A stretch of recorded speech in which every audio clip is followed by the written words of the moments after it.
क्या परमात्मा को पाने के लिए बल की आवश्यकता होती है? क्योंकि हमने सुना है कि बल के बिना धर्म की रक्षा भी नहीं हो सकती। कृपया स्पष्ट करें, बड़ी उलझन में है।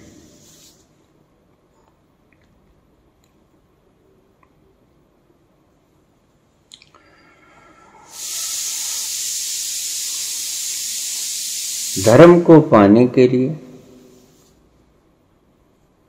किसी बल की आवश्यकता नहीं होती। धर्म स्वयं में ही बल है। धर्म तुम्हारा स्वरूप है। तुम जो हो वो धर्म है, और तुम्हें बचाने के लिए किसी अन्य बल की आवश्यकता नहीं होती, और किसी बल से तुम बच भी ना पाओगे, और किसी विनाश के यंत्र से तुम विनष्ट भी ना हो पाओगे।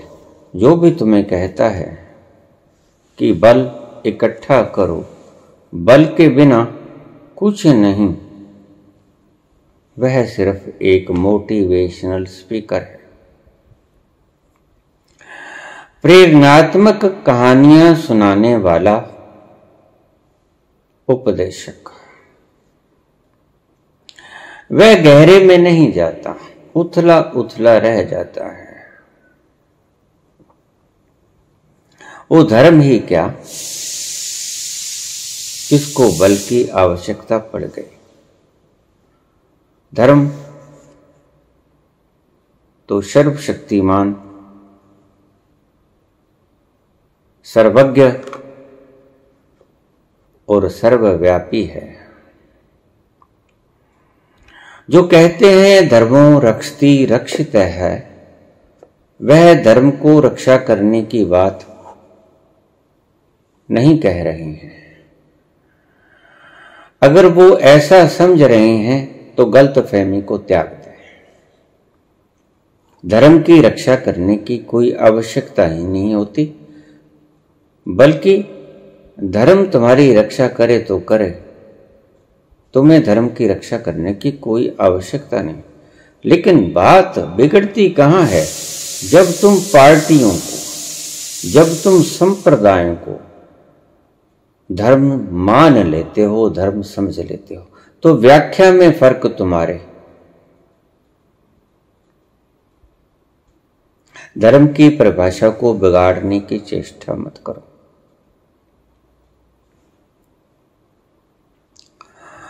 धर्म उस स्थिति का नाम है जहां ना तुम मर सकते हो, जो तुम्हें बल की आवश्यकता पड़ेगी, जहां ना तुम कट सकते हो, जहां तुम्हें अस्त्र शस्त्र की जरूरत पड़ेगी, जहां ना तुम गल सकते हो, जहां तुम्हें किसी प्रकार के न गलने देने वाले यंत्रों की आवश्यकता पड़ेगी। नहीं तुम सुखाए जा सकते हो, जो तुम्हें आवश्यक उपकरणों की आवश्यकता पड़ेगी। नैनम छिन्दन्ति शस्त्राणि नैनम दहति पावका न चैनम कलेदन्त्यापो न शोषति मारुता। उसे धर्म कहते हैं। आत्मा धर्म है, तुम्हारा स्वरूप, निज स्वरूप धर्म है, और उसको बचाने की कोई आवश्यकता नहीं, क्योंकि वो कभी नष्ट होता ही नहीं। उसको बल देने की भी कोई आवश्यकता नहीं, उसके लिए बल इकट्ठा करने की भी कोई आवश्यकता नहीं। धर्म उस तल को कहते हैं जहां जाकर तुम्हें पूर्ण संतुष्टि होती है, पूर्ण संतोष होता है, जहां जाकर तुम कुछ ग्रहण करते हो, जहां जाकर तुम्हें कुछ मिलता है। अपने पास जाकर तुम्हें क्या मिलता है? अपने पास जाकर तुम्हें संतोष, धन मिलता है। लोभ खत्म होता है, क्रोध खत्म होता है, अज्ञानता खत्म होती है।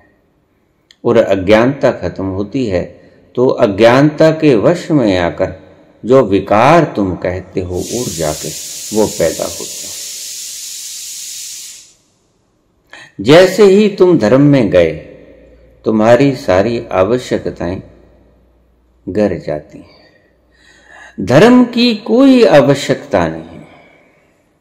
मैं जिस धर्म की बात करता हूं, आप उस धर्म की बात नहीं कर रहे। मैं तुम्हारे स्वभाव को धर्म कहता हूं, और है भी।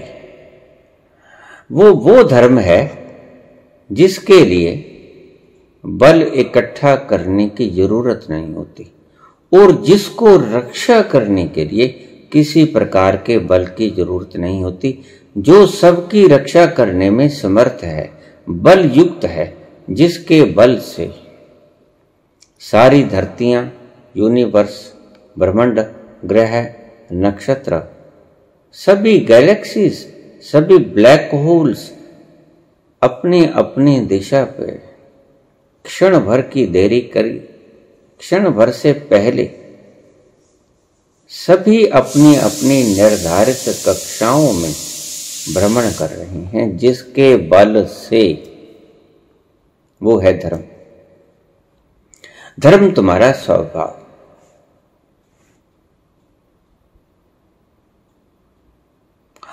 धर्म को बचाने के लिए जिस दिन बल की आवश्यकता पड़ गई, उस दिन ये समझना कि तुम मूढ़ हो गए, तुमने धर्म की परिभाषा खो दी। जैसे ही हम धर्म की परिभाषा खो देंगे, वैसे ही ऐसे ऐसे कुतर्क निकलेंगे। हम धर्म की परिभाषा करते हैं ऐसी वस्तु की तरह जो क्षीण हो सकती है, जो टूट सकती है, जो मर सकती है, जिसके टुकड़े किए जा सकते हैं, जो काटी जा सकती है, जलाई जा सकती है, भिगोई जा सकती है, सुखोई जा सकती है। हम धर्म की व्याख्या जब ऐसे करने लग गए तो हम समझ लो कि मूढ़ हो गए। और ऐसे उपदेशक जो धर्म की व्याख्या इस तरह करते हैं कि धर्म को बचाने के लिए बल की आवश्यकता पड़ेगी, धन की भी आवश्यकता पड़ेगी अगर धर्म को बचाना है। शरीर को बचाना है, धन की आवश्यकता पड़ेगी। शरीर को बचाना है, बल की आवश्यकता पड़ेगी। लेकिन शरीर धर्म नहीं है।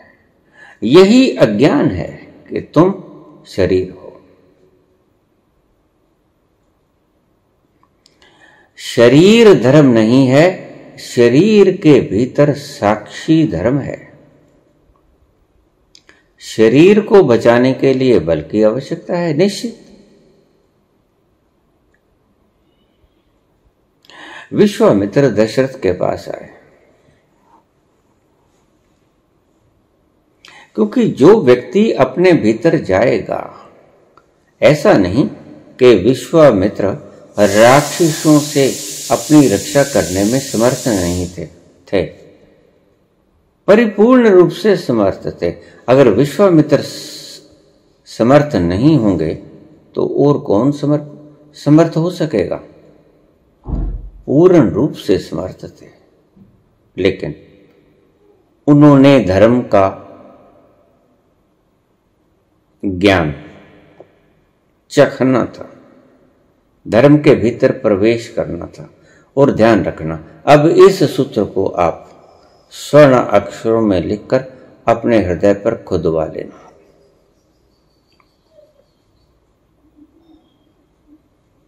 धर्म को पाना है तो निर्बल हो जाओ, बलहीन हो जाओ। सभी प्रकार के बल और बल देने वाले रास्ते बंद कर दो। फिर समझ लो, अगर धर्म को बचाना है, अगर धर्म तक पहुंचना है, अगर धर्म में डूबना है, अगर धर्म का रस पान करना है, अगर धर्म की वो मद पीनी है, अगर धर्म में प्रवेश करके मदहोश होने की तमन्ना जग गई, तो निर्बल हो जाओ, और निर्बल भी परम निर्बल हो जाओ। बल त्याग दो, और जहां जहां से बल आता है उसको ग्रहण न करो। तुम अगर धर्म के भीतर प्रवेश करना चाहते हो तो सबसे पहली बात, सभी सहारे छोड़ने पड़ेंगे, मतलब सभी प्रकार का बल छोड़ना पड़ेगा, क्योंकि बल तुम्हारे अहंकार को सहारा देते हैं। किसी भी प्रकार का बल। इसलिए कबीर ने कहा, गोधन, गजधन, बाजधन और सकल धन खान। गौ का धन उस वक्त धन गिना जाता था, गज धन, हाथी, यही धन हुआ करते थे, घोड़े, हाथी। गोधन, गजधन, बाजधन और सकल धन खान। जब आवे संतोष धन, सब धन धूड़ समान। अगर कोई व्यक्ति ऐसा कहता है कि हमें धन बल की आवश्यकता है, शस्त्र बल की आवश्यकता है, हमें हथियार बल की आवश्यकता है, हमें फौज बल की आवश्यकता है, तो ध्यान रखना उस व्यक्ति ने आत्मा का स्वाद चखाना।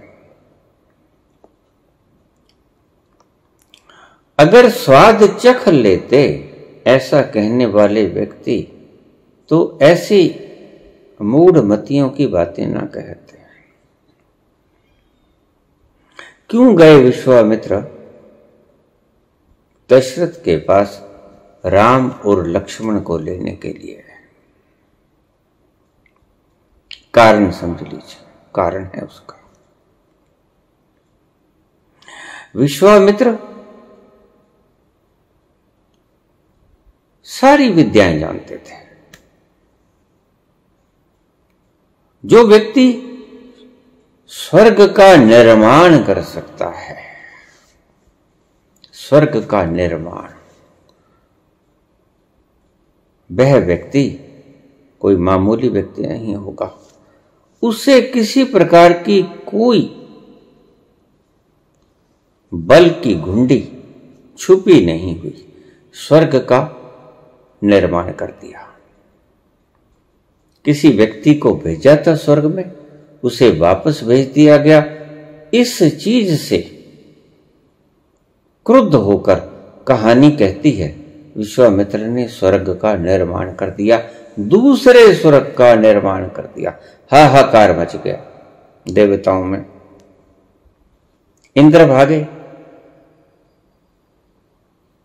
जैसे कोई एक राज्य में समानांतर सरकार बना ले तो क्या होगा उस राजा का? जो बैठा है दौड़ेगा, भागेगा।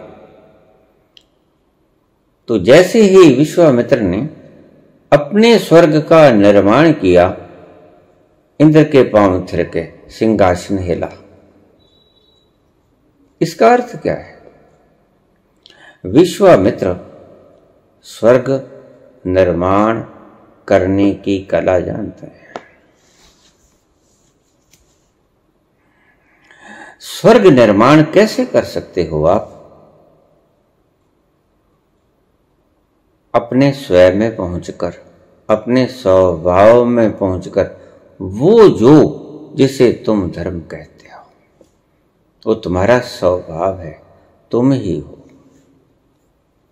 वो ना किसी से डरता है ना कटता है, क्योंकि भय तो मृत्यु का होता है। नैनम छिदन्ति शस्त्राण, तुम काटे नहीं जा सकते, तुम गलाए नहीं जा सकते, जलाए नहीं जा सकते, मारे नहीं जा सकते। तुम धर्म हो।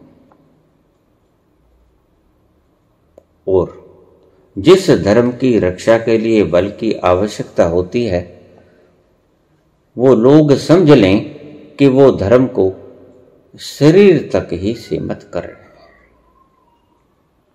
निश्चित ही शरीर को बचाने के लिए बल की जरूरत पड़ेगी। धन बल, गोधन, गज धन, बाज धन, ये सब धन है। धन का मतलब बल। और रतन धन खान, रत्नों का भंडार खाने। जब आवे संतोष धन, संतोष धन कब आए? क्योंकि ना तो गोधन से तुम्हारी तृष्णा मिटने को है, ना गज धन से तृष्णा मिटने को है, किसी भी प्रकार के धन से। फिर ध्यान से सुन लेना, किसी भी प्रकार के धन से जो भी तुम कमाते हो, बना तो तुम सकते ही नहीं कुछ। You can not be creator, तुम बना नहीं सकते। तुम चीजों को इधर उधर कर सकते हो, एक जेब में निकाला दूसरे में डाल दिया, यही कुछ हो रहा है सारे संसार में।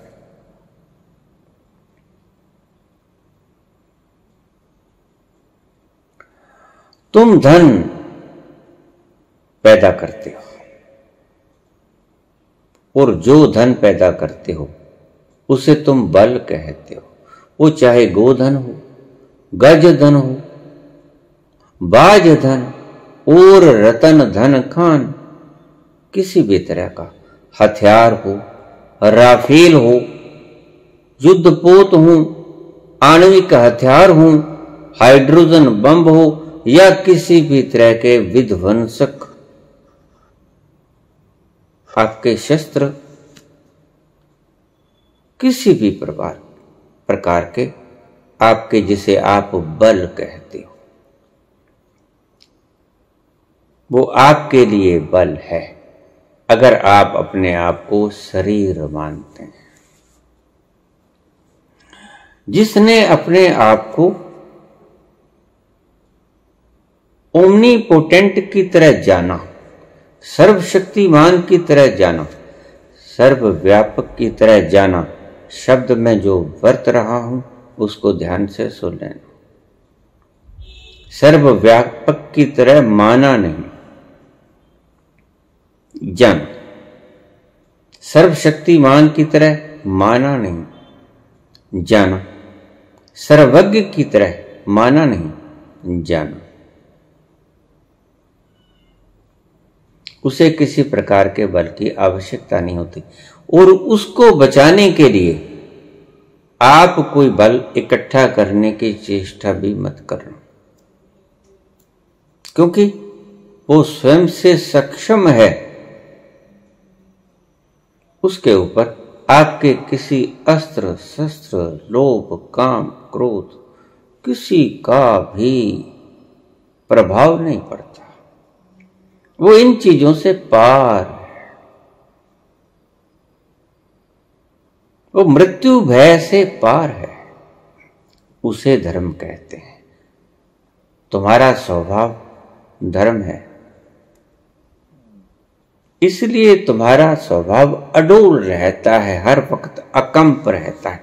वो दिए की लो जो भीतर जल रही है, दिया जले अगम का बिन बाती बिन तेल, वो धर्म है जो कभी कंपित नहीं होता। और तुम्हें बल की आवश्यकता पड़ती है रक्षा करने के लिए। रक्षा उसकी क्या करोगे जो कंपता ही नहीं, जो मारा ही नहीं जाता, जिसे किसी चीज की आवश्यकता ही नहीं, जिसे किसी चीज की कमी ही नहीं। उसको धन की क्या आवश्यकता है, उसको बल की क्या आवश्यकता है? नहीं। तुमने बल की परिभाषा गलत कर ली, तुमने धर्म की परिभाषा भी गलत कर ली। इसलिए धर्मो रक्षति रक्षित है। अगर तुम धर्म की रक्षा करोगे तो धर्म तुम्हारी रक्षा करेगा। ये धर्म नहीं, ये पार्टीबाजी है। अगर तुम किसी पार्टी को बल नहीं दोगे तो वो पार्टी भी तुम्हें कल को बल नहीं प्रदान कर सकेगी, वो तुम्हें सत्तासीन नहीं कर सकेगी। अगर तुम किसी प्रकार की पार्टी को संख्या बल नहीं दोगे तो वह पार्टी भी तुम्हें बल प्रदान नहीं कर सकेगी, यहां के सत्तारूढ़ नहीं कर सकेगी। बल ही से तो सत्ता मिलती है, संख्या बल से सत्ता मिलती है।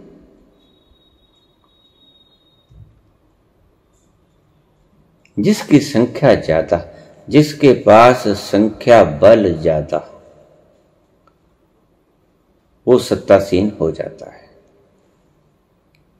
लेकिन देखिए, इन सांसारिक चीजों को अध्यात्म में प्रवेश मत करने दीजिए। अभी तुम्हें अगर इनका फर्क मालूम नहीं आया तो कबीर ठीक कहते हैं, सबे सियाने एक मत, मूर्ख अपनो अपनो। कोई कहीं अटक गया, कोई कहीं अटक गया, कोई कहीं अटक गया। तुम शरीर को बचाने के लिए बल की आवश्यकता पर धर्म को थोप देते हो। जरूरत है शरीर को बचाने की, निश्चित रूप से। शरीर को बचाने के लिए, मानवता को बचाने के लिए, राष्ट्र को बचाने के लिए, अपनी ही जमीन जायदाद को बचाने के लिए, अपनी ही कमाई गई कमाई को बचाने के लिए बल की आवश्यकता पड़ेगी, बिला शक। लेकिन जिसकी रक्षा तुम करने को कहते हो, धर्म की रक्षा करने को कहते हो, वो तुम्हारी जायदाद नहीं, वो तुमने कमाई नहीं, वो तुमने बनाई नहीं, वो तो सैपम खुद से ही प्रकाशमान है। वो अपना बल खुद है, उसकी क्या खाक रक्षा करोगे? जो अपना खुद का बल रखता हो उसकी रक्षा क्या खाक करोगे तुम? उसकी रक्षा की फिक्र मत करो, चिंता करो अपने शरीर को बचाने की, चिंता करो अपने मन को बचाने की, जो ऐसी फूहड़ विचारों से भरा हुआ है।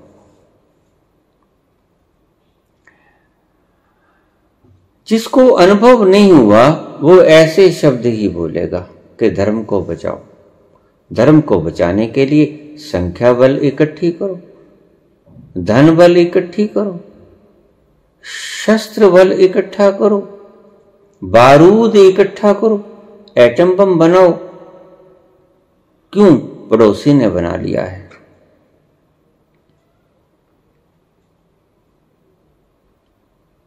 मैंने सुना एक 10 मंजिली इमारत में, सबसे ऊपर की इमारत में एक ऑफिस में व्यक्ति काम करता था, ध्यानस्थ था, स्वयं को जानता था, स्वयं में प्रवेश कर चुका था, उस धर्म में प्रवेश कर चुका था जिससे तुम बचाने की बात करते हो। धर्मो रक्षति रक्षितः, धर्म की रक्षा करो तो धर्म तुम्हारी रक्षा करेगा। नहीं, धर्म की रक्षा करने की भी जरूरत नहीं, और धर्म को किसी प्रकार की रक्षा करवाने की आवश्यकता भी नहीं। ये तुम्हारी गलतफहमी है। तुम शरीर को धर्म माने बैठे हो, यही गलती हो। फिर ज्ञानी और अज्ञानी में फर्क काहे का? यही तो फर्क है। अज्ञानी कहता मैं शरीर, मैं इंद्रियां, मैं मन, मैं बुद्धि, मैं चेतना नहीं हूं, चेतना नहीं हूं, मैं शरीर, मैं मन, मैं बुद्धि, मैं विचार, मैं वासनाएं, चेतना नहीं। लेकिन धर्म चेतना है। परम चेतना का नाम धर्म है। परम चेतन स्वरूप में जब तुम पहुंचते हो, अपने ही रूप में, परम चेतन स्वरूप में जब तुम पहुंचते हो, तब तुम किसी प्रकार के बल के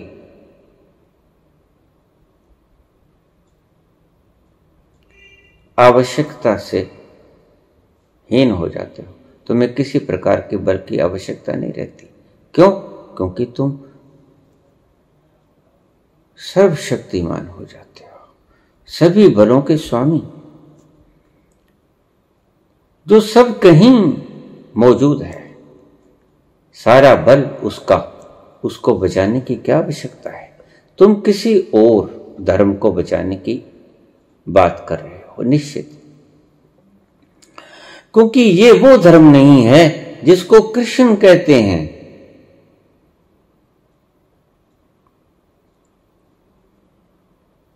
नैनम छिन्दन्ति शस्त्राणि।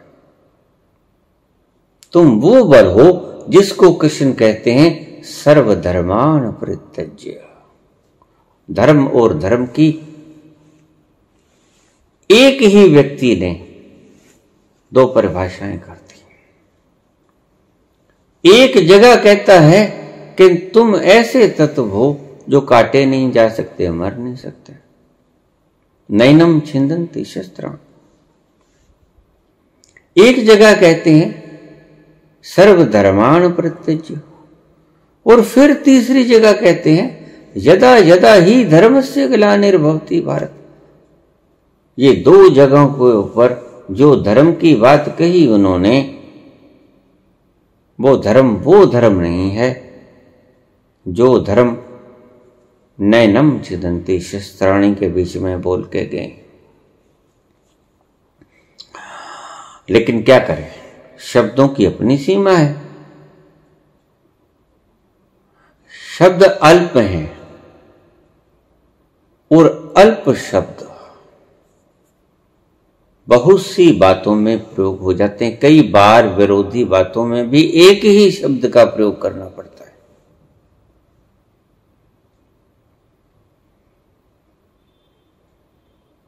एक ही शब्द कई अर्थ रख लेता है। इसलिए मैं कहता हूं कि जीवन तो गुरु की आवश्यकता पड़ेगी। अब करिए फर्क। किस धर्म को बचाने के लिए कृष्ण को अवतरित होना पड़ता है बार बार, और किस धर्म को छोड़कर तू मेरी शरण में आ जा।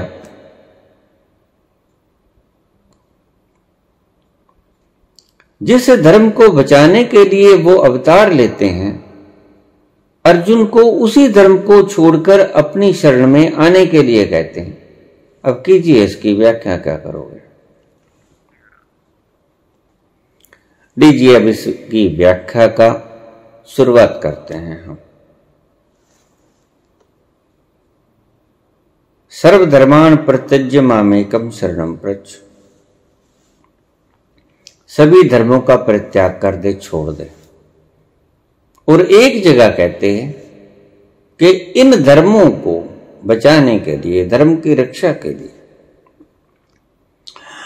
परित्राणाय साधूनां विनाशाय च दुष्कृतां धर्म संस्थापनार्थाय।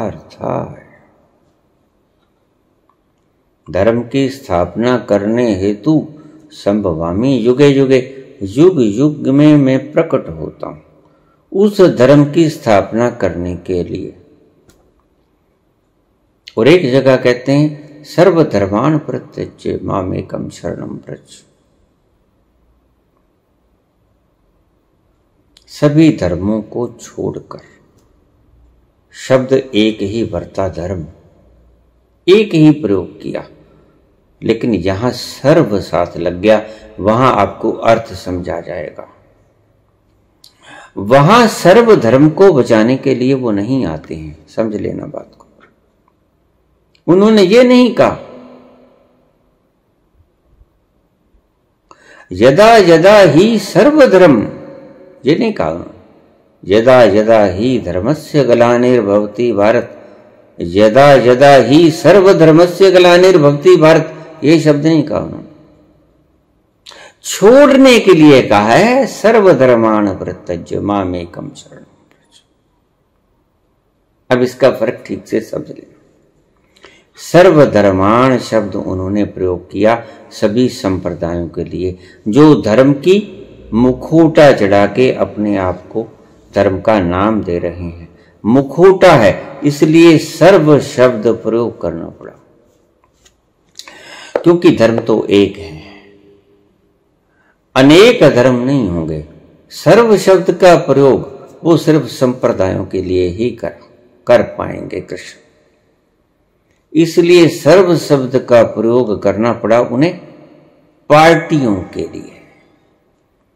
कोई कौन सी पार्टी है, कोई कौन सी पार्टी है, कोई कौन सी पार्टी है, वो ही पार्टी जो अपनी बल की संख्या को बढ़ाना चाहती है वो पार्टी है, वो धर्म नहीं। इसलिए उसने सर्वधर्म कहा।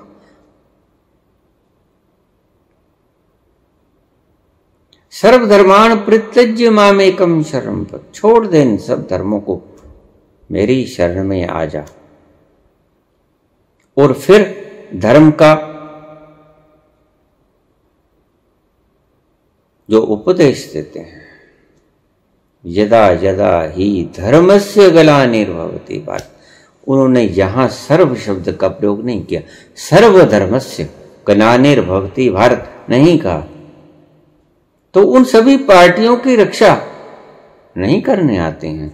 आपकी संप्रदायों की रक्षा करने का कोई दायित्व कृष्ण नहीं उठाते, जरूरत भी नहीं है, क्योंकि पार्टीबाजी तो धोखेबाजी का दूसरा नाम। पार्टी को आपने धर्म का नाम दे दिया, धर्म के साथ धोखा कर गए। भगवान कृष्ण यहां धोखे से पर्दाफाश करते हैं। सर्वधर्माण परित्यज्य। अभी अभी कमेंट आया था मेरे पास सुबह कि बाबा आप एक शब्द को कई बार बोल जाते हैं, वक्त खराब होता है, वक्त कम है। मैं कहता हूं अगर मेरे बार बार बोलने से भी, रेपिटेशन से भी आपकी समझ में आ जाए तो मैं धन्य भागी हूं। उसके बावजूद भी आप प्रश्न खड़े कर देते हैं। और साइकोलॉजी का एक सिद्धांत है, अगर कोई चीज आपने किसी व्यक्ति के गहरे में फेंकनी हो तो उसको 3 बार दोहरा देना। ये साइकोलॉजी का अंदरूनी सिद्धांत है जो शायद किसी साइकोलॉजिस्ट ने न खोजा। लेकिन मैं आपको बता दूं, जो विद्यार्थी परीक्षार्थी पढ़ना चाहते हैं, वो जिस बात को ज्यादा गहरे में उतारना चाहते हैं उसको 3 बार लिख लें, आपके भीतर उतर जाएगा। 3 बार लिख लें, बोले नहीं, 3 बार उस चीज को लिख लें। वह सब्जेक्ट, वह विषय आपको सदा के लिए याद हो जाएगा अगर 3 बार उसको दोहरा लें लिखते लिखते। यह एक साइकोलॉजी का सिद्धांत है जो कि ऋषियों के द्वारा खोजा गया। आज के साइकोलॉजिस्टों की मैं बात नहीं करता, पता नहीं खोजा गया नहीं खोजा गया, कभी खोज लिया जाएगा।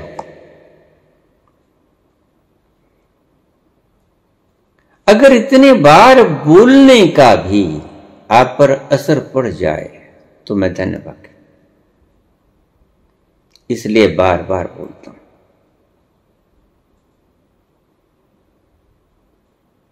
पैसा लेके, तनख्वाह लेके जो व्यक्ति बोलता है, आपका लेक्चरर, आपका प्रोफेसर, वो भी अगर आप 3 बार उससे पूछ लोगे तो झुंझला जाएगा। कितनी बार बता दिया आपको, फिर पूछे चले जाते, क्योंकि उसकी तमन्ना ज्यादा आपको समझाने की नहीं है, उसकी तमन्ना अपनी ड्यूटी निभाने की है कि कैसे मैं वक्त पूरा करूं, महीने के बाद मुझे मेरी तनख्वाह मिले। लेकिन मैं कोई आपसे तनख्वाह की गुजारिश ही करने वाला नहीं, बिल्कुल निर्भीक रहना इस मसले में।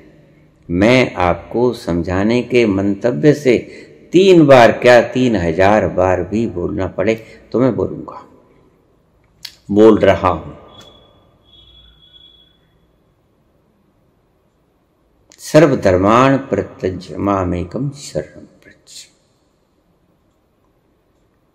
जब सर्व लगा देते हैं धर्म के आगे तो आप समझ लेना कि धर्म क्योंकि एक है तो सर्व शब्द लगाने का मतलब कृष्ण इशारा कहीं और कर रहे हैं। हाँ, और कर रहे हैं। कृष्ण का इशारा पार्टीबाजी की तरफ है।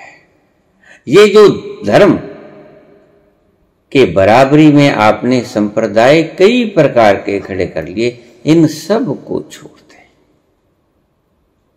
और धर्म एक है। मुझ एक की शरण में आ जा। फिर तीर का इशारा आपकी अंदरूनी उस सत्ता की तरफ जो आप खुद हो। कृष्ण यहां इशारा कर रहे हैं, शब्द बरत रहे हैं, मुझ एक की शरण में आ जा।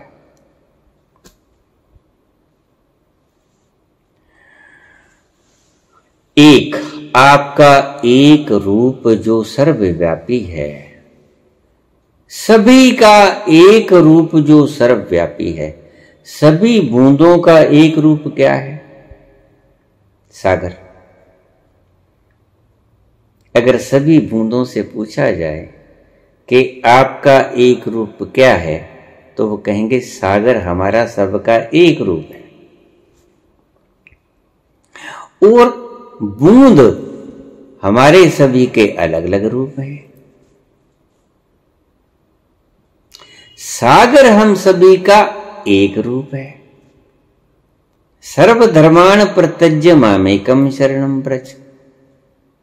ये बूंदों की बात कह दी जो आपने नकली धर्म बनाए।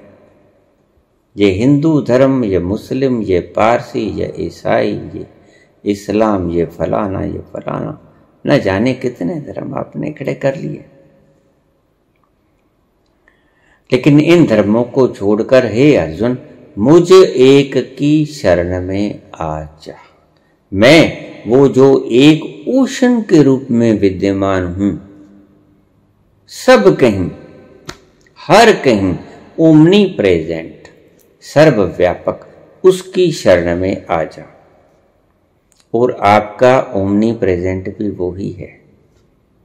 हर एक बूंद का ओमनी प्रेजेंट सागर हुआ करता है। हर एक बूंद का ओमनी पोटेंट सागर हुआ करता है। हर एक बूंद का ओमनीशिएंट सागर हुआ करता है। सर्वज्ञ सागर हुआ करता है। सर्वशक्तिमान सागर हुआ करता है। सर्वव्यापक सागर हुआ करता है। आप सभी का, हम सभी का। तो कृष्ण भगवान कहते हैं कि ये जो तुम्हारे नकली बनाए हुए धर्म हैं, ये धर्म है ही नहीं अर्जुन। ये त्यागने के योग्य हैं, इसलिए इनको त्याग दे। क्या कर? उस एक की शरण में आ जा जो मैं हूं। समझाने की बात है। जिस तल से बोल रहे हैं समझ जाओगे, इशारे हैं। मैंने बहुत बार पहले कहा, इशारों को पकड़ के मत बैठ जाना। तुम इशारों के टॉप को पकड़ लेते हो, चूक जाते हो। इशारों के सीध में देखना कि बोल क्या रहे हैं कृष्ण, मंतव्य क्या है कृष्ण। अब इसको तो त्यागने की बात कह रहे हैं वो। एक और भी धर्म है, वो सही धर्म है।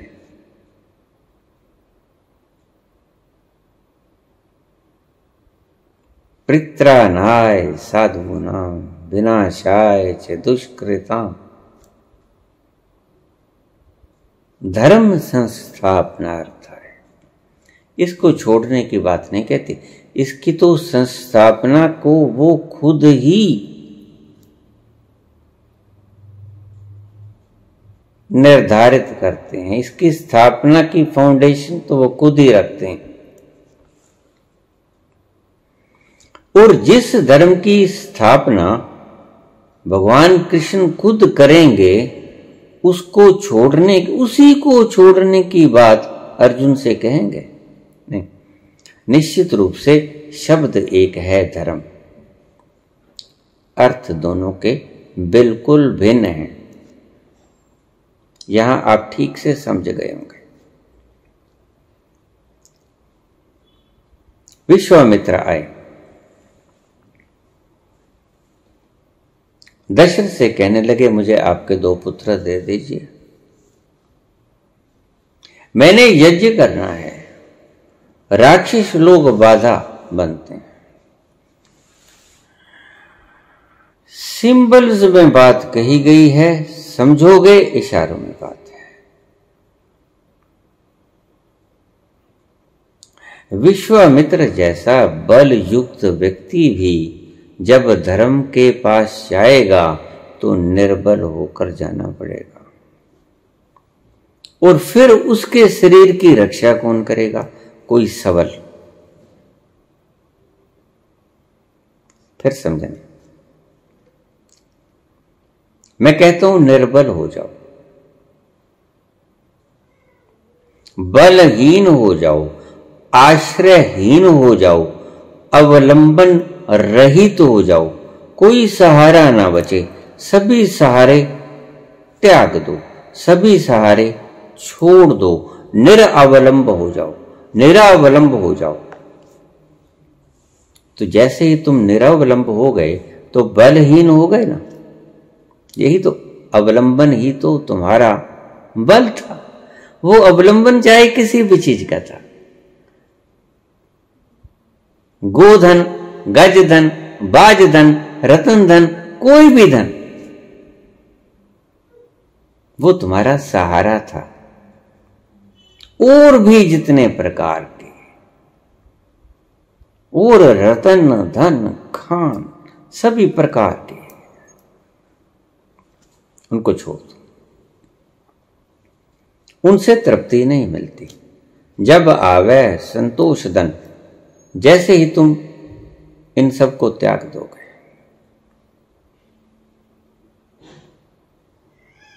अवलंबन रहित तो हो जाओगे, निर्बल होके उस तत्व तक जाना पड़ेगा। तुम्हें निर्बल होना ही पड़ेगा। अगर तुम सबल हो गए, तुम अहंकार को सबल करोगे। तुम अपने आप को अगर जान लिए होते तो तुम ज्ञानी हो गए होते। अज्ञानी ही ऐसी बातें किया करता है। धर्म की रक्षा करो, धर्म तुम्हारी रक्षा करेगा। अगर तुम ज्ञानी हो गए होते, अगर तुमने अपने तत्व को जान लिया होता, ठीक ठीक से सम्यक दर्शन कर लिया होता, तो तुम धर्म को बचाने की बात ही ना करते। धर्म को बचाने के लिए बल को इकट्ठा करने की बात ही ना करते, क्योंकि धर्म ओमनीपोटेंट है, सर्वशक्तिमान है। उसको और शक्ति क्या दोगे? सर्वशक्तिमान में सारी शक्तियां निहित तो हो गई, तो फिर और सर्वशक्तिमान से बाहर की शक्ति अगर तुम लेके आओगे तो वो सर्वशक्तिमान कैसे हुआ जिसको तुम शक्ति प्रदान करोगे? इसका मतलब जिस शक्तिमान को, सर्वशक्तिमान को तुम अभी भी शक्ति दे सकते हो, वो इससे पहले सर्वशक्तिमान नहीं था। तुम्हारी शक्ति लेकर ही वो सर्वशक्तिमान बनेगा। तुमने उसको कमजोर समझ लिया, तुमने उसको थोड़ा कमजोर आंक लिया। तुम्हें उसकी रक्षा करने के लिए बल की आवश्यकता पड़ेगी। उदाहरण देते हो, एक देश दूसरे देश पे आक्रमण कर देता है, पता है, बल की आवश्यकता पड़ेगी। अस्त्र शस्त्र की आवश्यकता पड़ेगी, आणविक, हाइड्रोजन और जैसे भी उन्होंने आपने खोजे की जरूरत पड़ेगी। लेकिन वो बल की जरूरत भौतिक पदार्थों को बचाने के लिए आवश्यकता पड़ेगी आपको। भौतिकी से परे अभौतिक सत्ता को बचाने के लिए आपका किसी प्रकार का बल इकट्ठा करने की आवश्यकता नहीं है। भौतिकता से परे जैसे ही तुम निकलोगे, निराश्रय होके ही निकलना पड़ेगा। सबसे पहली बात, सभी आश्रयों को त्याग दो, सभी सहारों को छोड़ दो, अवलंबन रहित हो जाओ, निर्बल हो जाओ, सबल ना रहो। अगर तुम्हें किसी प्रकार के भी बल की तुम्हारे पास रह गया बल, तो तुम वहां तक नहीं पहुंच पाओगे जिसको तुम धर्म कहते हो, जिसको शास्त्र धर्म कहते हैं, जिसको संत धर्म कहते हैं। तुम तो धर्म आज भी संप्रदाय को ही मानते हुए लगते हो, क्योंकि ये शब्द धार्मिक व्यक्ति के नहीं हो सकते। ये शब्द संसारिक व्यक्ति के ही हो सकते हैं कि बल इकट्ठा करो। बिल्कुल, ये बात आज से ही थोड़ा ही पता है, लोग पहले से ही इकट्ठा कर रहे हैं। सारी दुनिया बल को इकट्ठा करने में जुटी हुई है। आपने नई बात क्या कह दी? सुबह से शाम तक रातों की नींद हराम होती है, दिन का खाना नहीं ठीक से खा पाते, रात्रि को विश्राम ठीक से नहीं कर पाते। आपके कहने से पहले ही सारी दुनिया जुटी हुई है इस बल को इकट्ठा करने में। तो आपने नया फरमान क्या जारी किया? ये आपने खोज नई नहीं की है, ये तो पुरानी खोज है। प्रत्येक गृहस्थी व्यक्ति जो इस संसार में रहता है, जिसको हम सांसारिक कहते हैं, वह व्यक्ति ऑलरेडी ही ये काम कर रहा है। क्या? बल संग्रह। और देखिए, तुम कहते हो कि अगर बल को छोड़ोगे तो फिर ये हो जाएगा, वो हो जाएगा, ये हो जाएगा, वो हो जाएगा, डर दिखाते हो। और देखिए, अगर आप वैसे ही डर दिखाए तो आप आध्यात्मिक तो ना रहे, फिर तो संसारिक हो गए, क्योंकि वहां तक डर जाता नहीं। फिर सुनिए बाबा नानक के शब्द, निर्पुण, उसको किसी का भय नहीं। क्यों? क्योंकि वह मरता नहीं, गलता नहीं, कटता नहीं, जलाया नहीं जाता। निर्पुण, निर्वैर। वैर भी क्यों करेगा? वैर उसी के साथ करेगा जो बेगाना होगा। बेगाना कोई है नहीं, ना कोई बैरी ना बेगाना। फिर सभी संत तो यही बात कहते हैं, कबीर भी यही कहते हैं, सब स्याने एक मत। और स्यानों की मत तो मिल गई। कृष्ण ने धर्म की बात कही, एक जगह छोड़ने की बात कही, वो सर्वधर्माण कह दिया। एक जगह खुद स्थापित करते हैं धर्म को, वो उस धर्म की बात कह दी। माम एकम शरणम ब्रज, जो सिर्फ एक ही है, उस धर्म की रक्षा करने के लिए मैं आता हूं। जो अनेक हैं, मैं पार्टियों को बचाने के लिए नहीं आता अर्जुन। ये धर्म का नकल है, इमिटेशन, धर्म नहीं।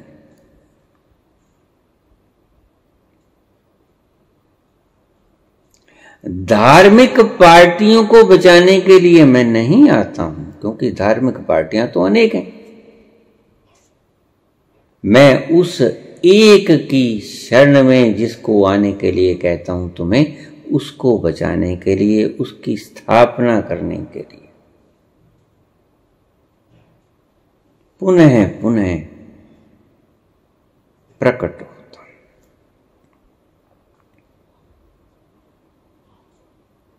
धर्म संस्थापनार्थाय संभवामि युगे युगे। तो अब आप समझ गए होंगे कि किस धर्म को छोड़ने की बात कर रहे हैं कृष्ण। हालांकि शब्द तो मैंने पहले भी कहा, विरोधी शब्द भी वो ही बोलने पड़ेंगे, लेकिन अर्थ दो तो फिर जीवित गुरु की महत्ता हुई कि नहीं। अब आप सर्वधर्माण शब्द को धर्म संस्थापनार्थाय सर्वधर्मान परित्यज्य, इससे कैसे बढ़ा पाओगे? शास्त्रों में पढ़कर आप बौखला जाओगे। क्या अर्थ? गुरु ही बता पाएगा कि इसके क्या अर्थ हैं, इसके क्या अर्थ हैं। धर्म शब्द का उपयोग दोनों जगह किया गया है।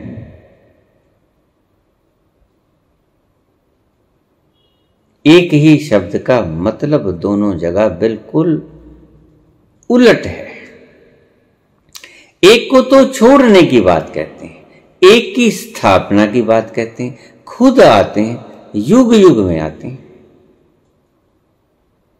और धर्म की रक्षा के लिए किसी प्रकार के बल की आवश्यकता नहीं होती। धर्म तक पहुंचने के लिए बल की, जितने बल तुम्हारे पास हैं, जितनी पकड़, बल को पकड़ते हो तो वो ढीली करनी होती, पकड़ छोड़नी होती है। मैंने कल भी बात कही कि एक पतंग हजारों धागों से बड़ा है, आप एक एक डोर काटते जाओ।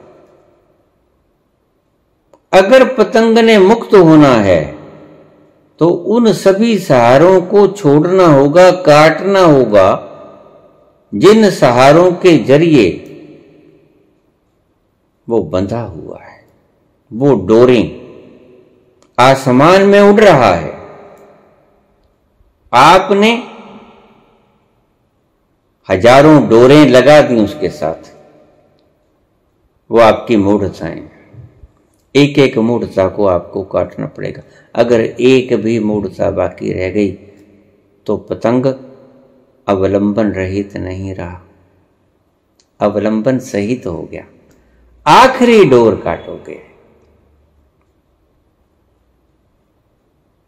तो कटेगी, मुक्त हो जाएगा, लिबरेट हो जाएगा पतंग, स्वतंत्र घूमेगा, गिरे उड़े न उड़े, स्वतंत्र आजाद।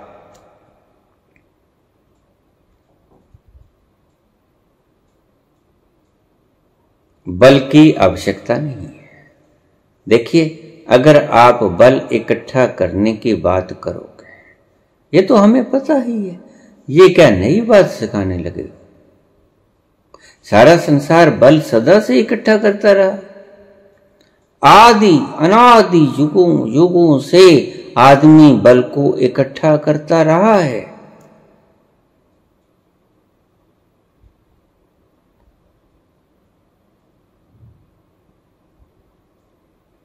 बल को इकट्ठा करो, ये उपदेश देने की आवश्यकता फिर क्यों पड़ गई?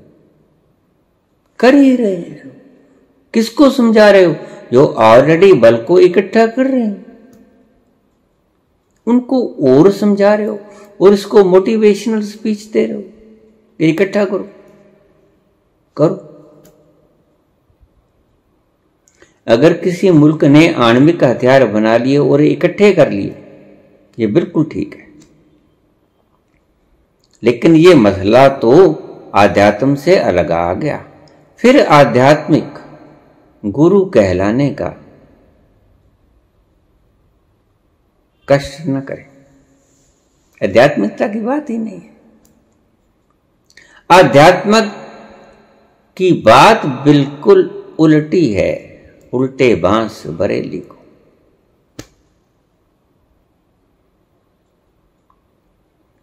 ये सीधी बात नहीं है, ये उल्टी बात है।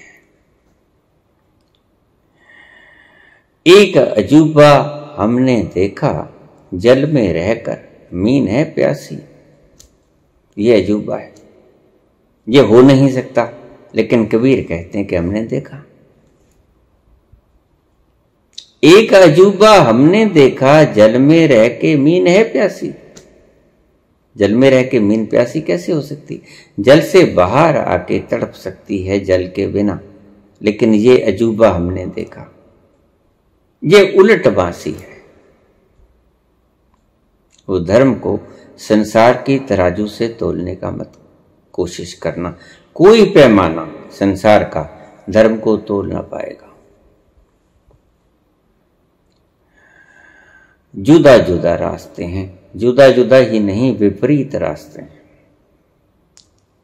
वहां पकड़ना होगा बल, यहां छोड़ना होगा बल। यहां बल इकट्ठा करने होगा अगर संसार में अपनी रक्षा करना चाहते हो।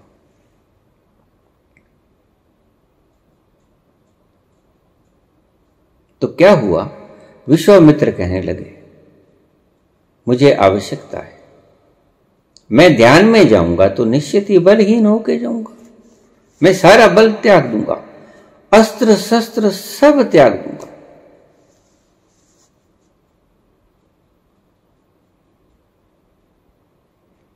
बलहीन होकर ही विश्वामित्र नहीं जानते तो फिर और कौन जानते हैं? जो अपना स्वर्ग खुद निर्माण कर सकता है, यानी कि खुद जानता है अपने भीतर प्रवेश करना, वही तो स्वर्ग है। और स्वर्ग कहां होता है? आप सुविधाओं में स्वर्ग खोज रहे हो, नहीं। भ्रम है, मृग मारीचिका है, दिखता है, होता नहीं। इसलिए तो बार बार जाना पड़ता है। हिरन दौड़ता है, वो रहा पानी, वहां जाता है, जाके पाता है यहां तो है नहीं, फिर आगे दिखने लग जाता है, फिर दौड़ता है, कहीं नहीं मिलता क्योंकि पानी है ही नहीं। तुम एक बार सांसारिक सुखों की तरफ खींचते हो, लगता है सुख है, लेकिन फिर क्यों जाते हो? सुख है, लगता है, जाके फिर आगे भागना पड़ता है। दौड़ दौड़ दौड़ दौड़, सारी दुनिया दौड़ रही। समझाने की आवश्यकता क्या है? संसार का बल अर्जित करने को तो ऑलरेडी ही सभी भागे जा रहे हैं। यहां मैराथन की दौड़ पहले से ही लग रही है। बात तो ठहरने की बात है, दौड़ने की बात ही नहीं। कंपटीशन छोटे छोटे बच्चों के सिर के ऊपर लाद देते हैं, दौड़ो और तेज दौड़ो, जीतना है मैराथन। लेकिन धर्म दौड़ का नाम नहीं है। दौड़ गई, संशय मिटा। दादू कहते हैं कि दौड़ जब तक नहीं मिटेगी तब तक संशय नहीं जाएगा। संशय यानी मैं हूं कौन, हूं एम आई, यही संशय है, इसे अज्ञान कह रहे। संशयात्मा विनश्यति, जिसको अपनी आपकी खुद की पहचान नहीं, उसका विनाश हो जाता है। क्यों? क्योंकि उसको सत्य का नहीं पता। और जब सत्य का नहीं पता तो वो जो विश्लेषण करेगा वो गलत होगा। इसलिए तुम्हारे सारे विश्लेषण गलत हो जाते हैं जब तक तुम प्रज्ञावान नहीं होते, ज्ञानी नहीं होते। तुम्हारे सारे विश्लेषणों के फाउंडेशन ही गलत है तुम्हारी।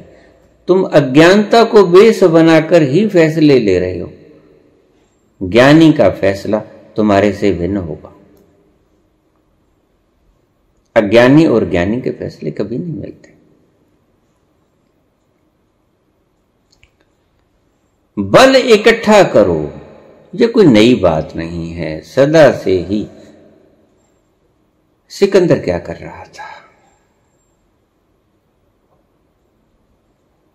हिटलर क्या कर रहा था? धर्म की रक्षा के लिए बल इकट्ठा कर रहा था। सिकंदर धर्म की रक्षा के लिए बल इकट्ठा कर रहा था। आप बल इकट्ठा करते हैं अज्ञान के कारण। पापा बाज न होवे इकट्ठी, काटो गर्दनें, लूट लो।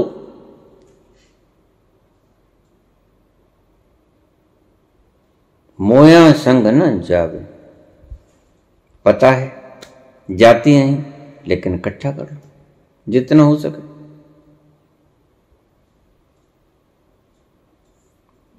तो विश्वामित्र आते हैं कि हे दशरथ, मैंने आत्मबोध में प्रवेश करना है।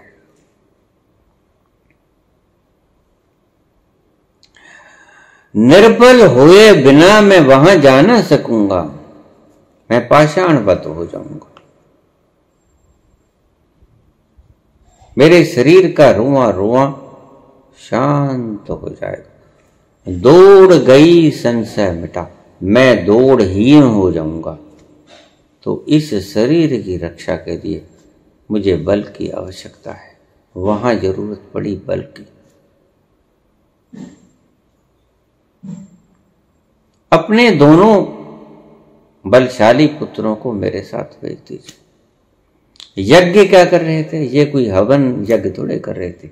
थोड़ा समझो कौन सा यज्ञ कर रहे थे। अहंकार को भेंट करने का यज्ञ कर रहे थे। अहंकार की बलि देने का यज्ञ कर रहे थे। आप अश्वमेध यज्ञ करते हो, नरमेध यज्ञ करते हो, अहंकार मेध यज्ञ कभी नहीं करते। अहंकार को आप बलि कभी नहीं देते। नारियल की बलि दे देते हो, घोड़े की बलि दे देते हो, नर की बलि कभी दिया करते थे। आज भी कुछ मूर्ख तांत्रिक ऐसे हैं जो नर बलि देने के लिए उत्साहित करते हैं।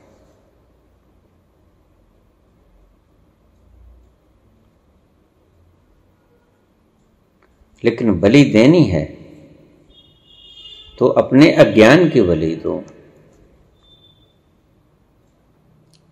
अपने अहंकार की बलि दो। अपने अहंकार की बलि देने के लिए वो यज्ञ कर रहे थे। उन्होंने जानना था कि मैं हूं कौन, और उन्होंने जाना। राम लक्ष्मण ने उनके शरीर की रक्षा की। जितने भी ऋषि बैठे थे उनके शरीरों की रक्षा की। विश्वामित्र पहुंचे, राम और लक्ष्मण ने उनके शरीर की रक्षा की, क्योंकि बिना शरीर के पहुंचा नहीं जा सकता। इसलिए देवताओं को भी शरीर धारण करना पड़ता है मुक्त होने के लिए। मुक्त होना चाहते थे विश्वामित्र,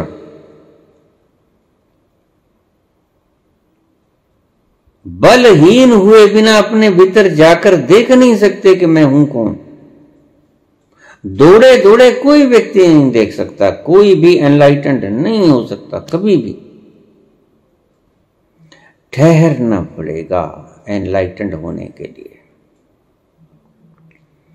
तो विश्वामित्र जाते हैं, दशरथ से मांगते हैं, राम और लक्ष्मण को दशरथ भेज देते हैं, और राम और लक्ष्मण उन सभी संतों के शरीरों का रक्षण करते हैं।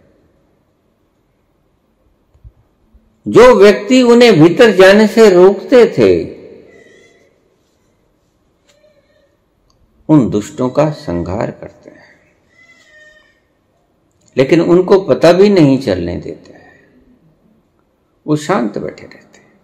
वो अपनी तपस्या में लीन है। कुछ दुष्ट पुरुष उन्हें तंग करते थे। वो अपने भीतर जाना चाहते थे।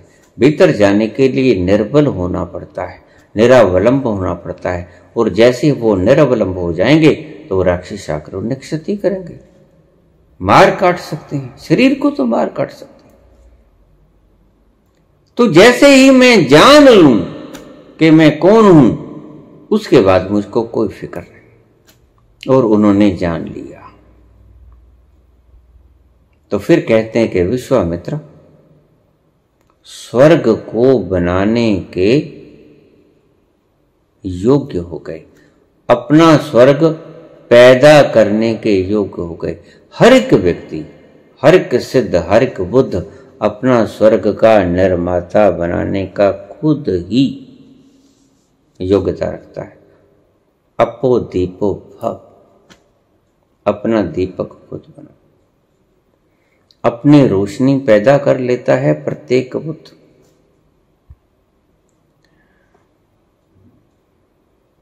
अपना स्वर्ग खुद पैदा किया विश्वामित्र ने। यही बुद्ध बोले। अपने मार्गदर्शक खुद बनो, अपना बल खुद बनो, अपने खुद के बल को पहचानो निर्बल होकर। ये रास्ता है, निर्बल होना रास्ता है, मंजिल नहीं। तुम सर्व शक्तिमान हो ये मंजिल है, तुम्हें पता चलेगा, मर के पता चलेगा कि तुम अमर हो। देखिए उल्ट शब्द है, क्या करें, बोलने पड़ते हैं, मजबूरी है।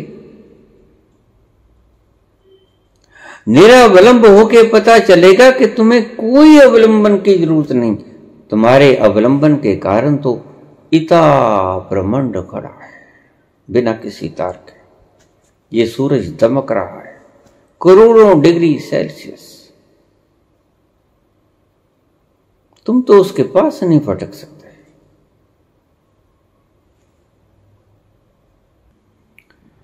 आध्यात्म में जाने के लिए किसी प्रकार के बाहरी बल की आवश्यकता नहीं है, बल्कि बाहरी बल को छोड़कर वहां प्रवेश मिलता है। ईसा ने भी कहा,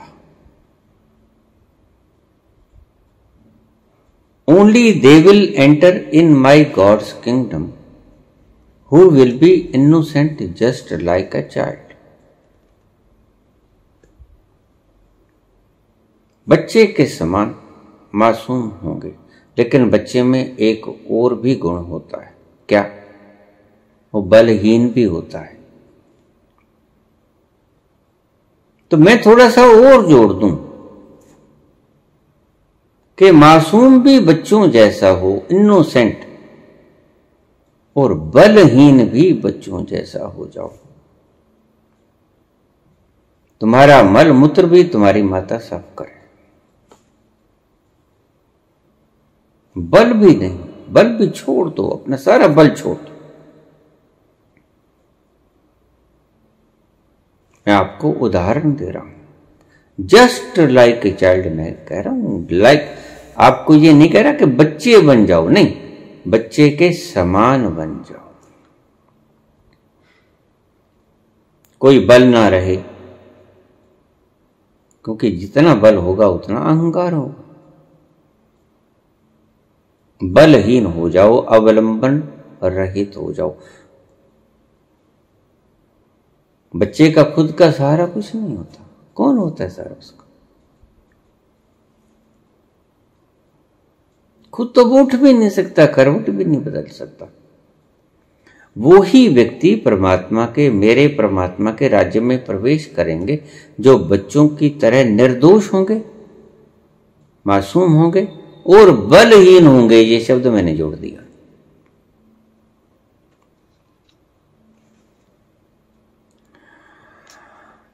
छोटी सी एक और शब्द को कह के मैं अपनी बात को समाप्त करूंगा।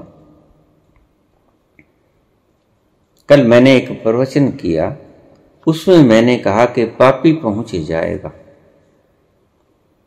धर्मात्मा नहीं पहुंचेगा।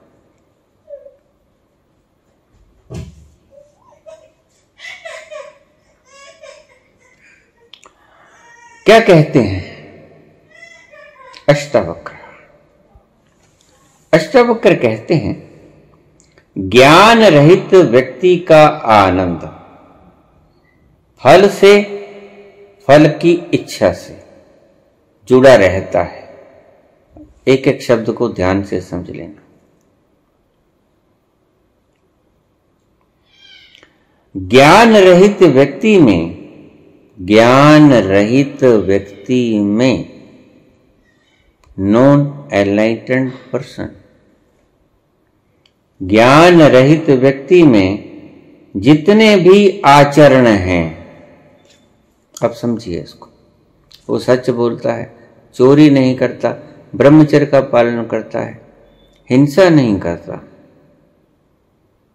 जोड़ता नहीं, शुचिता रखता है, दिन में 4 बार स्नान करता है, संतोष रखता है, पैदा नहीं होता, संतोष रखता है, जो मिल गया सब्र होता है, कर लेता है, होता नहीं।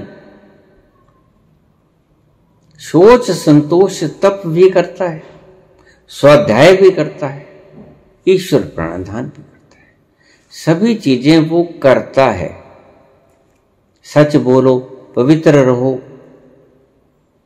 चोरी मत करो, हिंसा मत करो, इस प्रकार के सारे आचरण व्यर्थ हैं, अष्टावक्र कहते हैं। अगर तुम अज्ञानी हो, यानी तुम हो कौन अगर तुम ये नहीं जानते, तो कितना ही सच बोले जाओ व्यर्थ है, कितने ही अहिंसक हो जाओ व्यर्थ है, कितने ही सारे खजाने खाली कर दो व्यर्थ है, कितने ही चोरी ना करो व्यर्थ है, कितने ही ब्रह्मचर्य का पालन करो व्यर्थ है, कितने ही शुचिता में रहो व्यर्थ है, आपकी पवित्रता व्यर्थ है। अष्टावक्र कहते हैं कि अगर तुमने अपने आप को नहीं जाना तो तुम्हारी ये सभी आचरण, तुम सच बोलते हो, ये क्वालिटीज हैं बस, सिर्फ तुम ईमानदार हो, तुम बेईमानी नहीं करते, चोरी नहीं करते, कफर नहीं तोलते, किसी को बुरा शब्द नहीं कहते, किसी का मन नहीं दुखाते, ये आचरण है। अष्टावक्र क्या कहते हैं? ये तो कहते हैं आपके लोग कहते हैं किसी का मन मत दुखाओ, कृष्ण कहते हैं कि तुम्हें कोई काट ही नहीं सकता क्योंकि तुम मन हो ही नहीं। दोनों चीजों के तलों का फर्क पड़ गया। एक मन के तल पे बैठ के बोलता है कि मन को मत दुखाओ, एक आत्म तल पर बैठकर बोलता है कि काटा ही नहीं जा सकता, तुम मन हो ही नहीं, मन से पार निकल गया वो व्यक्ति। तो अष्टावक्र बोलते हैं ज्ञान रहित व्यक्ति कौन होता है? जो जानता नहीं कि मैं हूं कौन, शरीर हूं, मन हूं, बुद्धि हूं, आत्मा हूं, परमात्मा हूं, क्या हूं क्या नहीं, जड़ हूं चेतन हूं, कोई पता नहीं। वो होता है ज्ञान रहित, यानी अज्ञानी। अष्टावक्र बोलते हैं ज्ञान रहित व्यक्ति में जितने भी आचरण, आपने पवित्रता साध ली, आपने सत्य साध लिया, आपने ब्रह्मचर्य साध लिया, आपने सोच संतोष साध लिया, आपने बहुत किताबें पढ़ ली, सारे शास्त्र पढ़ लिए, वो क्या कहते हैं अष्टावक्र कि ये सब बेकार है हे जनक। अगर तुम्हें ये नहीं पता कि तुम हो कौन, इसलिए अष्टावक्र कहते हैं कि जनक मैं तुम्हें ऐसा सरलतम मार्ग बताता हूं कि इन कूड़े कबाड़ों में मत उलझो, झूठे बन जाओ लेकिन खुद को जान लो। और अष्टावक्र अच्छी तरह जानते हैं कि अगर तुमने अपने आप को जान लिया तो झूठ बोल ही ना पाओगे। झूठ तुम बोलते हो तब ही हो कि दूसरा तुम्हारा अनिष्ट कर देगा। अगर तुमने सत्य बता दिया तुम मर जाओगे, तुम्हारे ऊपर प्रहार हो जाएगा। लेकिन अष्टावक्र कहते हैं कि जब तुम्हारे ऊपर कोई प्रहार हो ही नहीं सकता तो सत्य को साधने की जरूरत नहीं है। जो बोलोगे वो सत्य ही होगा। फिर जब तुम मर ही नहीं सकते तो तुम्हें मार कौन सकता है? अष्टावक्र भली भांति जानते हैं कि अगर तुम असत्य भी बोल दोगे तो कोई फर्क पड़ने को नहीं, सत्य भी बोल दोगे तो भी कोई फर्क पड़ने को नहीं है। उनके कहने का अर्थ यह है कि तुम असत्य बोल ही नहीं सकते क्योंकि तुम्हें किसी चीज की चिंता ही नहीं होगी। मरने का भय नहीं होगा, कोई छीनने का भय नहीं होगा, कोई तुम्हें लूट के नहीं ले जाएगा क्योंकि तुम्हारे पास जो है वो लूटा नहीं जा सकता। ज्ञान रहित व्यक्ति में जितने भी आचरण हैं उन सब का पालन करते हुए भी वह कष्ट में ही रहता है। कितना प्यारा शब्द है, क्रांतिकारी, रेवोल्यूशनरी वर्ड। अष्टावक्र, अष्टावक्र कहते हैं कि तुम साध लो, सत्य बोलना शुरू कर दो, लेकिन व्यर्थ है तुम्हारा परिश्रम, तुम्हारा समय व्यर्थ में बर्बाद होगा। ब्रह्मचर्य साध लो, तुम्हारा समय व्यर्थ में बर्बाद होगा। अहिंसा साध लो, किसी कीट पतंगे को मत मारो। अभी कल बात आई मेरे पास, ये जो मच्छर काट लेते हैं बाबा, इनको मारने में डर लगता है, पाप लगेगा। ये अहिंसा को साध रहे हैं। अष्टावक्र ऐसा नहीं कहते। अष्टावक्र कहते हैं कि तुम अपनी इम्यूनिटी को बढ़ा लो। मच्छर काटे काटे कोई बात नहीं, तुम्हारे भीतर की इतनी इम्यूनिटी स्ट्रांग होगी। वैक्सीनेशन हम क्यों करते हैं? लुई पास्चर ने वैक्सीनेशन का सिद्धांत खोजा, और क्या खोजा कि जो बैक्टीरियाज तुम्हारे WBC के साथ लड़ते हैं वो असली बैक्टीरियाज प्रबल होते हैं और तुम्हारे WBC को हरा देते हैं, तुम्हारी रक्षा प्रणाली को, तुम्हारे डिफेंस सिस्टम को खत्म कर देते हैं। इसलिए वो जीत जाते हैं और तुम रोगी हो जाते हो, बीमार हो जाते हो। अष्टावक्र कहते हैं कि अपने डिफेंस की प्रणाली को प्रगाढ़ करो। लुई पास्चर ने भी यही सिद्धांत किया। उसने जो बैक्टीरियाज थे, उसी बीमारी के बैक्टीरियाज होते हैं ये, जिसका आपको इंजेक्शन दिया जाता है वैक्सीनेशन, वो सेम बीमारी के होते हैं।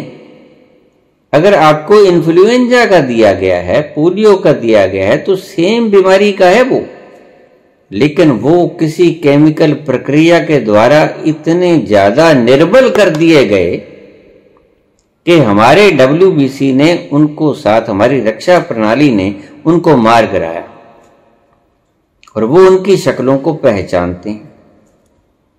उसी शक्ल का व्यक्ति जब अपने असली रूप में आएगा तो उनके हौसले बुलंद हैं। देखिए, शक्ति से नहीं जीता जाता, हौसले से जीता जाता है। लुई पास्चर ये बात कहते हैं। तो हमारी भीतर की रक्षा प्रणाली देखेगी, अरे ये तो वही है, हमने ये मार गिराया, इसको मार दो, हम इसको मार सकते हैं, पहले भी मार चुके हैं।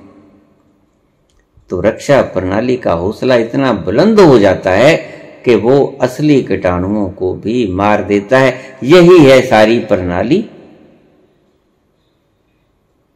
वैक्सीनेशन की। नकली शेर से लड़वा दो, नकली शेर को हम मार देंगे। जैसे ही असली शेर आएगा, हम समझेंगे शेर, इसका क्या है, हमने तो मार दिया था, हम उसको भी मार देंगे, जबड़ा खींच लेंगे उसका। लुई पास्चर की सारी प्रणाली इसी सिद्धांत पर आधारित है। वैक्सीनेशन प्रणाली जो है, सेम बीमारी के सेम कीटाणु होते हैं, लेकिन निर्बल किए होते हैं। और हमारी भीतर की व्यवस्था का मनोबल बड़ा तेज होता है। कह रही जी आ गया, फिर आ गया, इसको तो हमने मारा था, लेकिन उसको ये नहीं पता कि पहले जो आया था वो बहुत निर्बल था, अब जो आया वो असली आया। लेकिन उनके भीतर इतना हौसला हो जाता है कि वो उसको भी मार देते हैं। ये सारी फिलॉसफी ये है।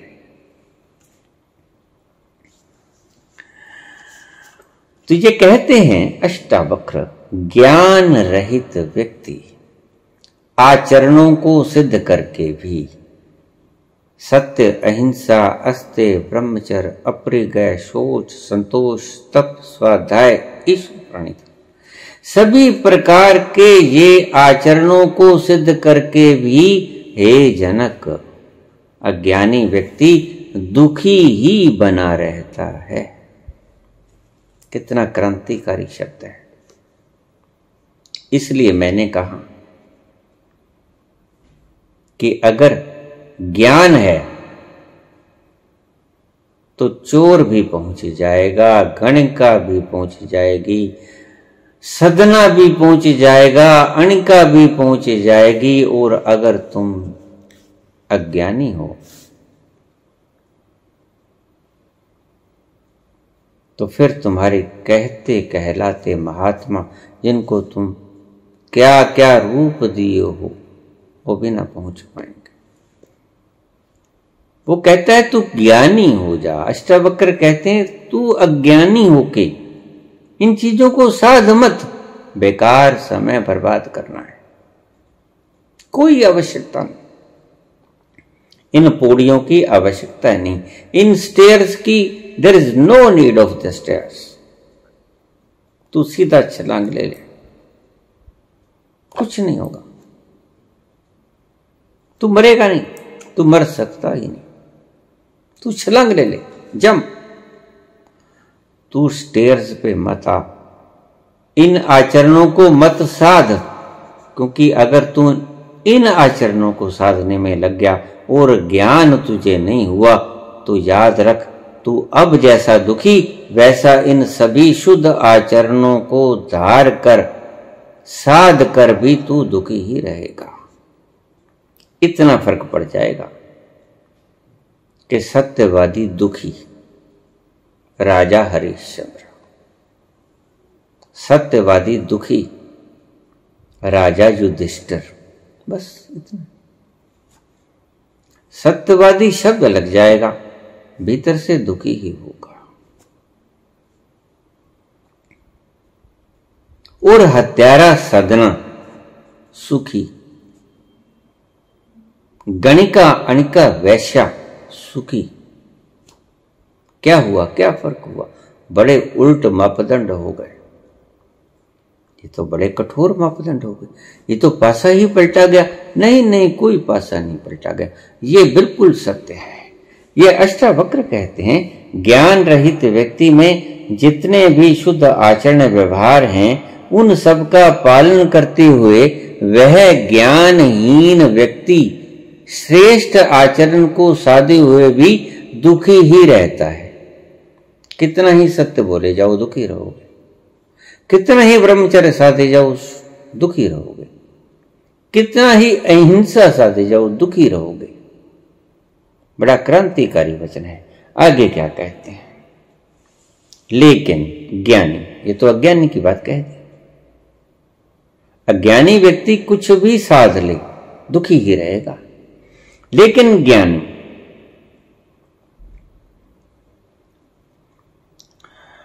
साधारण व्यक्ति की भांति आम आदमी जो ज्ञानी हो गया है, इसलिए ज्ञानी इतने साधारण होते हैं, उन्हें कोई फिक्र नहीं होता। मेकअप करा लें, ये वस्त्र आभूषण ठीक पहुंच लें, थोड़ा ठीक ठाक नजर आए, ऐसी कोई व्यवस्था नहीं। वो व्यवस्था करते ही नहीं।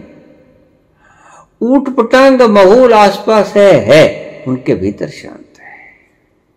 बस जो चीज जरूरी है वो उनके पास है, बाहर ऊबड़ खाबड़ धरती हो कोई बात नहीं, चलता है। इसलिए जो व्यक्ति ज्यादा मेकअप का ख्याल रखता हो थोड़ा सा बचना उससे। लेकिन ज्ञानी व्यक्ति साधारण व्यक्ति की भांति आचरण नहीं करता हुआ भी क्षोभ एवं कष्ट रहित होता है। जो व्यक्ति ज्ञानी हो गया वो देखने में तुम्हें अति साधारण लग सकता है। अरे ये ज्ञानी है, ये तो बगीची को पानी दे रहा है, ये तो फल फूल तोड़ रहा है, ये तो जमीन को खोद रहा है। ये कैसा ज्ञानी होगा? ज्ञानी तो होना चाहिए कि किसी बढ़िया सोफा सेट के ऊपर सारा कुछ मेकअप शेकअप, पीछे जो है वो ठीक ठाक। मुझे कहते थे बाबा पीछे एक बेस्ट डिजाइन की शीशी पड़ी थी, आपके अक्सर ही पानी का जग पड़ा रहता है, आपके पास गिलास पड़ा रहता है, आप थोड़ा सा ठीक ठाक कर दिया करो। अब मैंने क्या बताऊं, जब भीतर सब कुछ ठीक ठाक हो गया, आवश्यकता नहीं रहती बाहर ठीक ठाक करने की। और जब तक तुम बाहर ठीक ठाक करने में व्यस्त रहते हो, ये इस बात का संकेत है कि भीतर सब कुछ ठीक ठाक नहीं चल रहा है।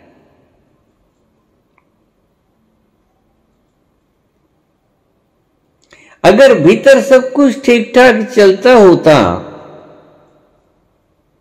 मैंने कल भी बोला था, आइंस्टीन के आप बाल देखिए, रविंद्रनाथ टैगोर को नोबेल मिला, उसको गौर से देखिए, दाढ़ी में शायद ही कभी कंघा फेरा। देखिए माइकल फेरेडे, देखिए हमारे राष्ट्रपति को, यद्यपि वो एनलाइटेंड नहीं है, लेकिन एनलाइटमेंट की तरफ कदम है उनके। बहुत शीघ्र वह व्यक्ति एनलाइटेंड होने जा रहा है। कैसा देखिए, कैसे बाल हैं उनके। ये आपको इसलिए जो संत पुरुष हैं आपको पागलों जैसे नजर आते हैं, क्योंकि भीतर से ये सियाने हैं। जो भीतर से सियाने हैं वो बाहर से दिखावा नहीं करेगा। बाहर से दिखावा अक्सर वही करता है, गोबर के ऊपर सेंट वही छिड़कता है जिस गोबर के भीतर से बदबू आया करती है। वो उसकी बदबू को छुपाने के लिए सेंट छिड़क दिया करता है। अष्टावक्र कहते हैं, ज्ञान रहित व्यक्ति के जितने भी आचरण या व्यवहार हैं उन सब का पालन करते हुए भी हे जनक वो कष्ट में ही रहता है। और ज्ञानी व्यक्ति, साधारण मनुष्य दिखने वाला व्यक्ति आपको लगेगा, लेकिन साधारण आचरण करेगा, लेकिन मन में क्षोभ नहीं होगा, मन में कष्ट नहीं होगा। साधारण व्यक्ति की भांति आचरण करता हुआ भी क्षोभ एवं कष्ट रहित होता है। अब इसका सत्व मैं बता दूं। इन बेवकूफियों में मत पड़ना। सत्य साधना है, अहिंसा साधनी है। मैं सत्य के विपरीत नहीं खड़ा हूं। मैं मांसाहार की वकालत नहीं कर रहा हूं। मैं हिंसा करने के पक्ष में नहीं, लेकिन मैं कहता हूं कि जो वक्त आप यहां बर्बाद कर रहे हो, एक साधारण मनुष्य की भांति चलते रहो, इनमें व्यर्थ समय बर्बाद ना करो। अब भी जैसा सत्य बोलता है, जैसा आप आचरण करते हो, हिंसा, अब भी जो लोग अज्ञानी हैं वो मांस भक्षण नहीं करते। बहुत से व्यक्ति मैंने देखे जिन्होंने कत्ल किया, लेकिन वो शाकाहारी है। क्या अंदाजा लगाओगे आप?